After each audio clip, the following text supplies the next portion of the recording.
Feller told me one time they got a weed down here and they call it loco weed. When the horses and cows eat it, they get wilder than all get out. Dirk Blocker was just 14 when his father died suddenly in 1972.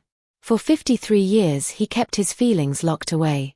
Now at 67, Dan Blocker's son is talking and fans can't believe what they're hearing. The Brooklyn Nine-99 actor reveals how Bonanza's fame affected their family life, the mob of fans everywhere they went, the missed childhood moments, the truth behind his own acting career. His words paint a picture nobody expected from Hoss Cartwright's quiet son. Dan Blocker came into the world on December 10, 1928, in Dalb, Texas, and he didn't arrive quietly. He weighed 14 pounds at birth, so big that he set a record in Bowie County. His name was even recorded wrong on his birth certificate months later. Instead of Bobby Dan Davis Blocker, the doctor wrote Bobby Dawn. His mother Mary surely endured one of the most painful births in town history, and his father Shaw had no idea that this massive baby would one day be a giant on American TV. People didn't forget that birth. For years locals talked about how no one else had broken that 14 pounds record until very recently. When Dan was 6, the family moved to O'Donnell, a small farming town in West Texas. They were grieving. Just a year before, Dan's older sister Virginia had died of pneumonia at age 11. Dan was 5 when it happened. The loss hit the family hard, but life had to move on. Shaq opened a grocery store, and they lived in the back of it. Dan played behind the warehouse, and by 5th grade, he was bagging groceries and hauling 40-pound cattle feed sacks for customers. The town had about 3,000 people back then, 2 lumber yards, 2 drugstores, and 2 doctors. Dan was part of that world not just as the shopkeeper's kid, but as someone everyone knew. His size made him unforgettable, but his hard work made people respect him. Dan didn't just grow tall, he grew fast. By the time he was 10, he stood 5 feet tall and weighed 105 pounds. By age 12, he was 6 feet and 200 pounds. He wasn't just bigger than the other kids, he was bigger than many of the grown men. In fact, he worked with them on grain trucks, on elevators, wherever heavy lifting was needed. People in town even roped off Main Street on Saturday nights so Dan could box with older boys. By 13, he was taking on guys in their 20s. He never lost. There's even a story that he once lifted a car off a man when it fell off a jack. Whether it's true or not, nobody doubted he could do it. By high school, he was 6 feet 4 inches and weighed 275 pounds and wore size 14.5 shoes. His dad used to joke that Dan was too big to ride and too small to pull a wagon, not much use at all. But that size would soon make him a star. When Dan was 12, his parents enrolled him in the Texas Military Institute in San Antonio. They probably hoped the discipline would shape him into something more than just a big body. That same school had once trained General Douglas MacArthur. Dan learned structure, toughness, and focus, all of it would serve him well later. After TMI, in 1946 he joined Hardin-Simmons University. He played football there. With his size, he was a natural. He was 18 years old and built like a tank, strong, fast, and respected by teammates. But football wasn't where his story would take a turn. That happened at Sul Ross State. He transferred there in 1947 and signed up to help backstage in a school play. The show was Arsenic and Old Lace, and they needed someone strong enough to carry fake dead bodies. Dan agreed, and something clicked. Moving those props, being around the actors, watching it all come together, it sparked something deep inside him. He suddenly saw a different path. He switched his major from physical education to drama. Just like that, the football player became an actor. At Sul Ross, Dan kept playing football, but theater became his world. He worked odd jobs. He performed in rodeos and bounced at bars just to pay for school. On stage, he found purpose. He had the size for physical roles, but people were surprised by how gentle and expressive he was. His teachers noticed. His classmates cheered him on. In 1950, he graduated with a degree in speech and drama. Everyone thought he'd go into sports. Instead, he picked something harder, something with no guarantees. Offers came in from professional football teams. Boxing promoters called too. But Dan said no. He didn't want to make a living with his fists or just his size. He wanted more. He wanted art. That same year, 1950, he moved to Boston for summer stock theater. It was 2,000 miles from Texas, and he didn't know a soul. But he took the risk. He acted in weekly plays. He worked for little money. He learned lines fast and played many roles. It was exhausting, but it was everything he wanted. Dan Blocker thought he was on the path to becoming an actor in Boston, but life had other plans. In November 1950, the United States Army called him up. The Korean War was heating up, and Blocker, who stood 6 feet 4 inches tall and weighed over 250 pounds, was drafted. It wasn't easy outfitting a man that size. It took the Army a full month to find boots big enough for his size 14.5 feet. After basic training in Louisiana, Blocker was sent to Japan, then straight to the front lines of Korea. In December 1951, he joined F Company, 2nd Battalion, 179th Infantry Regiment of the 45th Division. The soldiers there gave him a nickname right away: the Big UN. Combat came fast. His unit was dropped into freezing trenches along the Jamestown line where snow, mud, and bullets filled the days. Blocker arrived as a private, but he didn't stay there long. His leadership stood out and he was soon promoted to corporal, then sergeant, then master sergeant. All of it happened quickly. He didn't just follow orders, he led.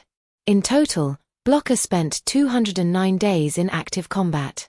Christmas Eve 1951 brought one of his worst memories. Blocker and his squad got pinned down on Hill 255 for 10 hours. It was dark, freezing, and deadly.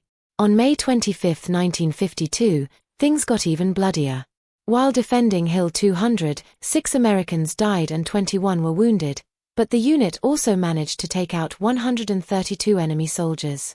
Blocker fought through ambushes and mortar blasts, and during one brutal battle, he was shot while trying to rescue his wounded friends. That act earned him a Purple Heart, but it also changed him. He had seen too much. After coming home, he spoke out against war, especially the Vietnam War. He was clear about it: he didn't want American bombs dropped on innocent people, not after what he had lived through. Still, the war showed something else about Blocker: he could lead under pressure. He helped plan and guide dangerous patrols in places like Porkchop Hill and Old Baldy. One time, his squad walked right into an ambush. They were outnumbered and deep in enemy land, but instead of retreating, Blocker stayed calm and led the fight back. His huge frame helped him carry the wounded to safety, but it also made him a big target. Still, he never backed down. By the time his unit was rotated out in July 1952, he had earned a long list of honors: Combat Infantryman Badge, Korean Service Medal with 2 campaign stars, the Korean Presidential Unit Citation, and more. On September 24, 1952, his army service ended. 2 days later, he married Dolia Lee Parker, the woman he'd loved through the war. He had written her letters from Korea, and now they were finally together for good. They held a small ceremony in Carlsbad, New Mexico. That same week, Blocker went back to school at Saul Ross State Teachers College. He picked up right where he left off and earned his master's degree in drama. Acting was still the dream, but bills had to be paid, so he started teaching high school English and drama in Sonora, Texas. His students remembered how his deep voice echoed through the halls, especially when he read Shakespeare. After spending a year teaching in Sonora, Dan Blocker moved to Carlsbad, New Mexico. There he became a 6th grade teacher and also coached at Eddy Elementary School. Even while teaching, he never gave up on his love for acting. He used his classroom as a stage and kept his passion for drama alive. Then something unexpected happened. During a summer vacation, Blocker and his family took a trip from Sonora to Hollywood. It wasn't meant to be a job hunt, they were just on holiday, but fate had other plans. While Blocker was making a call at a phone booth, wearing full cowboy gear, heeled boots, a flashy shirt, and a huge straw hat, a talent agent noticed him. Blocker stood 6 feet 4 inches tall and looked like he had stepped out of a Western movie. The agent didn't need a script or audition. Just one look, and he knew Blocker was made for television. Meanwhile, Blocker's wife and kids waited in their station wagon, completely unaware that their lives were about to change forever. It was the perfect setup. Hollywood in the late 1950s was full of cowboy shows, and Blocker looked like the real deal. His Texas roots, his size, and that rugged charm, it was exactly what producers were looking for. That random moment on the sidewalk turned into the beginning of something huge. But Blocker didn't move to California to become a star. In 1956, he moved to Los Angeles to earn a PhD in education from UCLA. He was serious about academics. While studying, he worked as a substitute teacher in Glendale schools to support his family. He had 4 kids, twin daughters Deborah Lee and Dana Lynn, born in 1953, followed by David in 1955 and Dirk in 1957. Life was busy. He was juggling classes, work, and fatherhood, but he managed to keep everything in balance. Dan Blocker didn't start out as a star. In 1957, he played a monster called the Goon in a Three Stooges short film called Outer Space Jitters.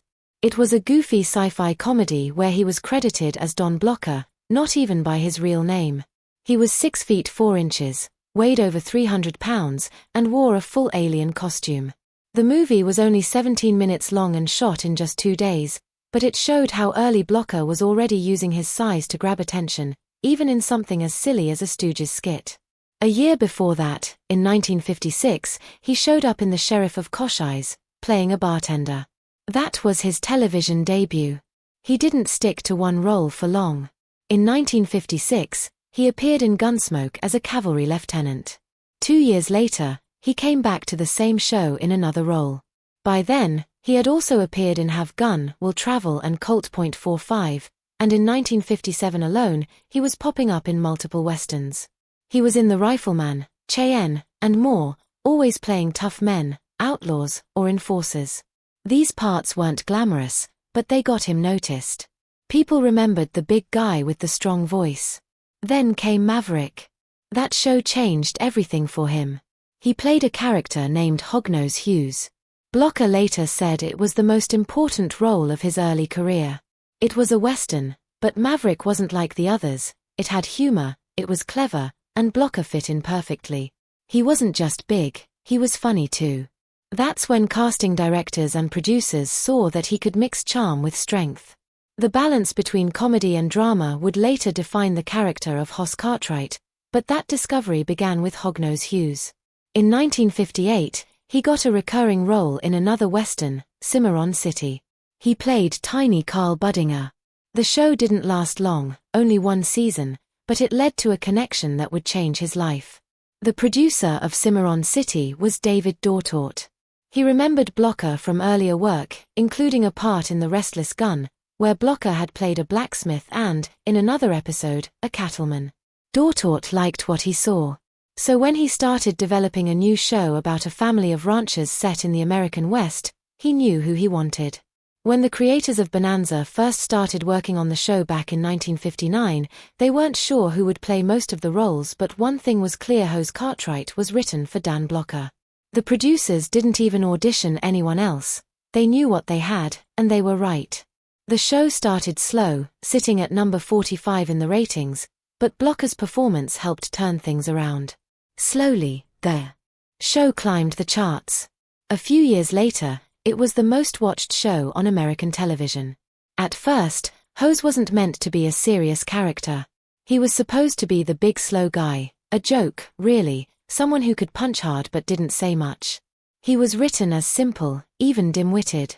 But Dan Blocker wasn't like that at all. He was 6 feet 4 inches and weighed over 300 pounds, 365 by the later seasons, but behind that size was a man with a master's degree. He had taught English. He had planned to get a PhD, and he brought all of that to the role. Instead of playing Hoss as dumb, he played him as thoughtful, kind, full of heart. And the writers noticed. They started changing Hoss to match Blocker. He went from being comic relief to the soul of the show. By the 3rd season, when Bonanza hit number 2 in the ratings, people had fallen in love with Hoss. He was more than muscle, he was the one with the moral compass, the one who reminded viewers what the Cartwrights were really fighting for. But behind the scenes, the show was brutal. Unlike modern TV shows that shoot 10 or 12 episodes, Bonanza was pumping out more than 30 episodes every year.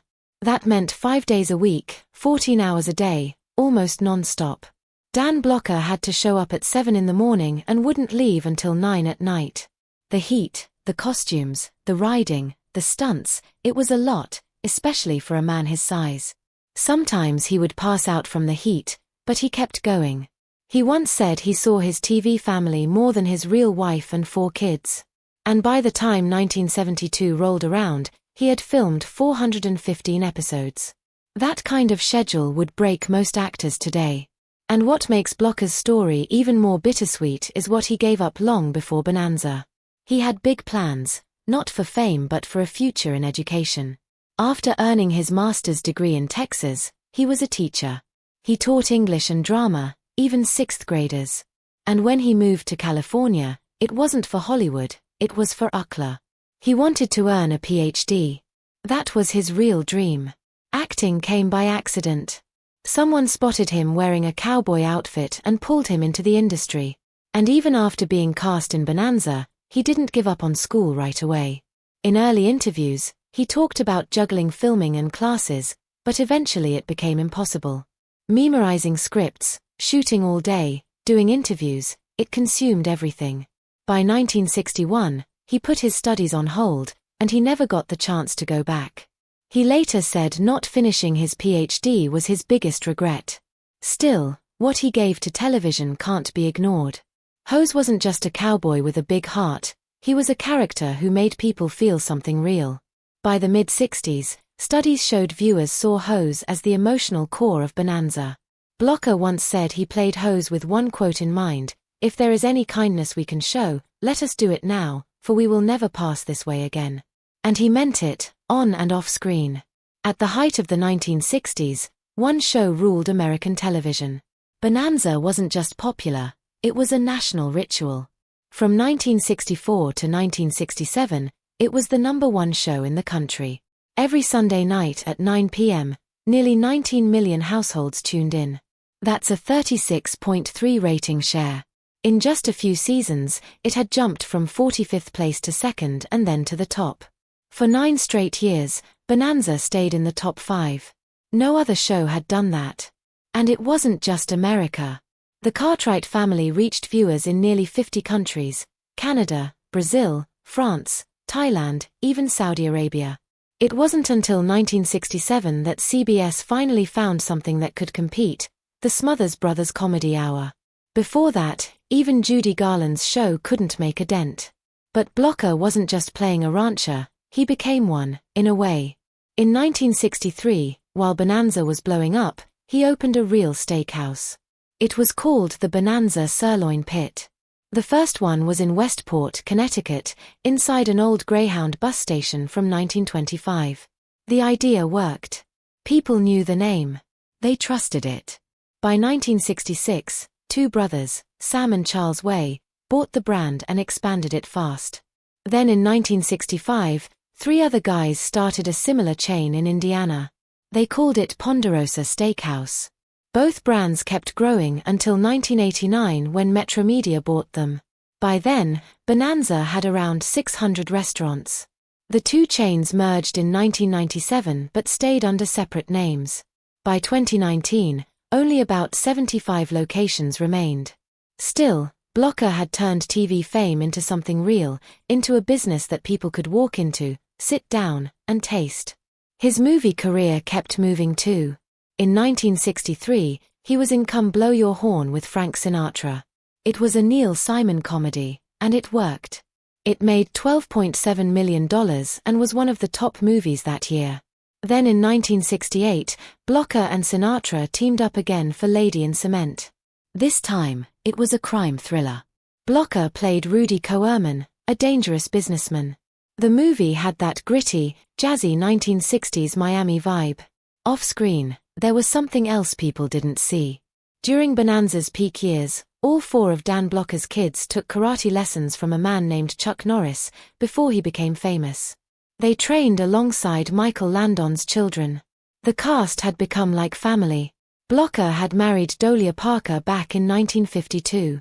They met in college and stayed together until his death in 1972. Their son David became a producer and won an Emmy in 1998. Dirk became an actor too, stayed close to his family. He didn't let fame change. That Mitch Vogel, who played Jamie on Bonanza, later said Dan was the kind of guy you could go and have a beer with. Dan Blocker was always seen as the friendly giant on TV. He played Hose Cartwright in Bonanza, a role millions loved, but what people didn't see was how much he was quietly struggling. He stood 6 feet 4 inches and weighed around 300. That size gave him a commanding presence on screen, but it also came with health risks. Before his death in May 1972, Dan had already begun showing signs of medical issues. He was having gallbladder problems, but those around him didn't realize how serious it was. Medical experts say that even though gallbladder surgeries today are quick and low risk even for larger patients, things were very different back then. In 1972, the tools and techniques just weren't as advanced.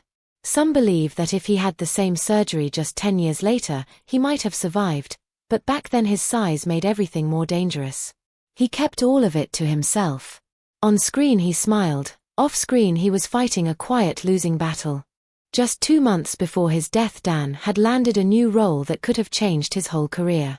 Director Robert Altman, who had worked with him before, had picked Dan to play a lead role in The Long Goodbye. It was a tough part, a broken-down alcoholic writer, nothing like the kind-hearted Hose. It was Dan's chance to show the world he could do more than just play the gentle cowboy. But fate didn't let that happen. After Dan passed away, the role went to Sterling Hayden. He did a great job, even improvising lines while actually drunk during filming. But Altman never got over losing Dan. He even thought about canceling the movie altogether. Instead, he kept going and added a tribute in the credits with special remembrance for Dan Blocker. That one line showed how much he meant to the people who worked with him. Dan Blocker died on May 13, 1972. It started as a simple surgery, a routine gallbladder operation, but things went wrong fast. After the procedure, Dan developed a pulmonary embolism, a blood clot in his lungs. He couldn't breathe. Nurses rushed down the halls, a code blue rang out. Doctors tried everything to save him, but at 4:10 a.m. his heart stopped. He was only 43. His death hit hard. Fans were shocked. News reports spread across the country within hours.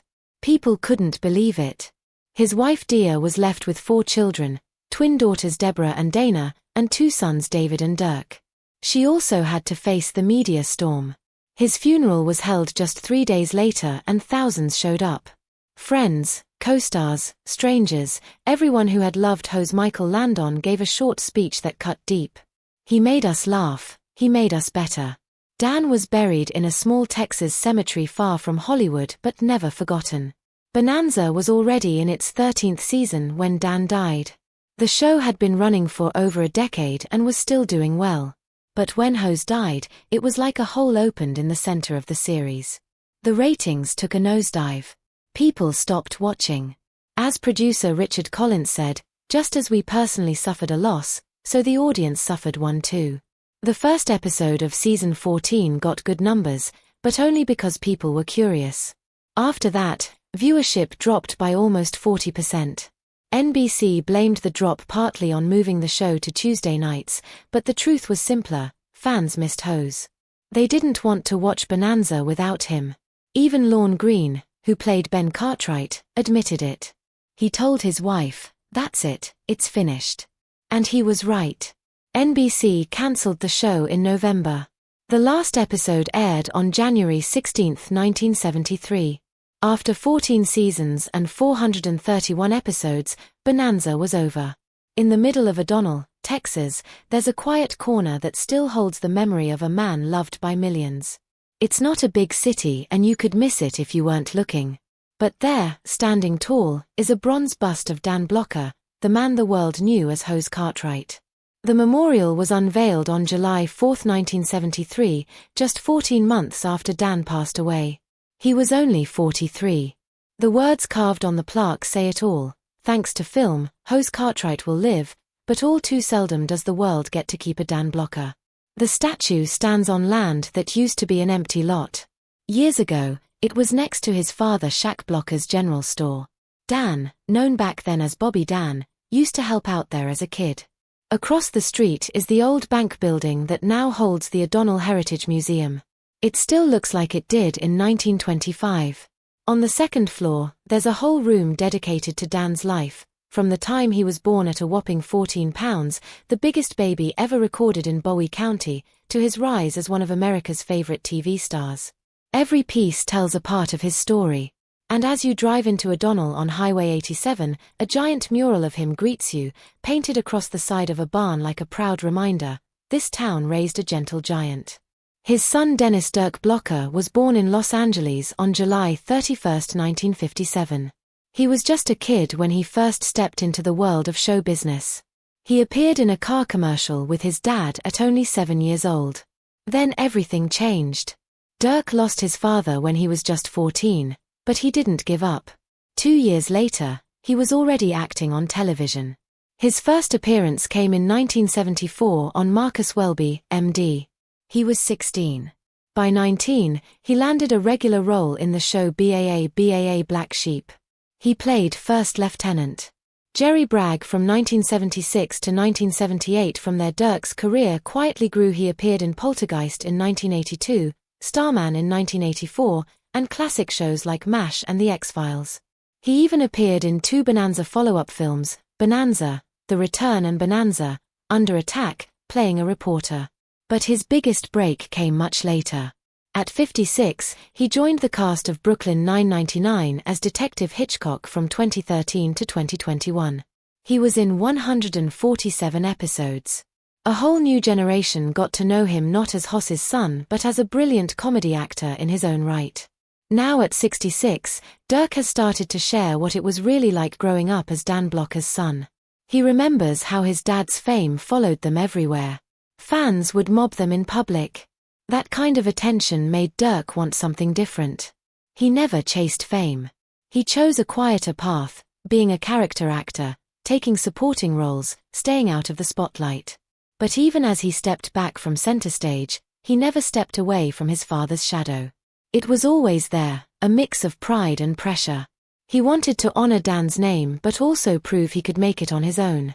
He's spoken about the strange feeling of seeing his father on TV while also remembering the man who tucked him in at night. Few people grow up like that, watching the world love someone you miss every day. And when Dan died suddenly in 1972, everything changed. Dirk was just a teenager. The loss hit hard and stayed with him, shaping who he became. What stuck with Dirk the most were the values his father lived by. Dan Blocker wasn't just a TV star. He was a decent, humble man. The people on set didn't talk about his acting as much as they talked about how kind he was. He didn't act like a star. He acted like a good man who happened to be on TV. That honesty rubbed off on Dirk. He saw how his father balanced fame and family, how he stayed grounded even while playing one of the most famous roles on television.